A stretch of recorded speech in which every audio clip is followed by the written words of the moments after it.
Hello everybody, welcome back. Today as well we have got you another video. In this video I'll show you how you can remove a Temu app from iPhone. But before that, please do make sure to like our video, subscribe our channel, and yes, without any further delay, let's start.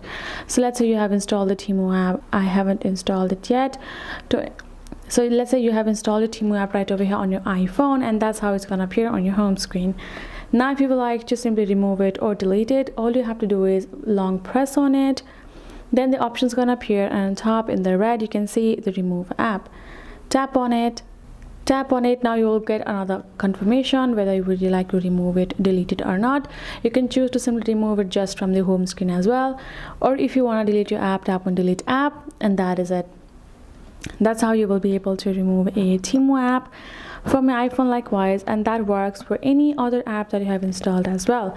It works for each and every app. All you gotta do is tap on remove app, reconfirm, tap on delete or remove from home screen, and that is it. If you tap on delete app, that means your app will be uninstalled. You have to reinstall it.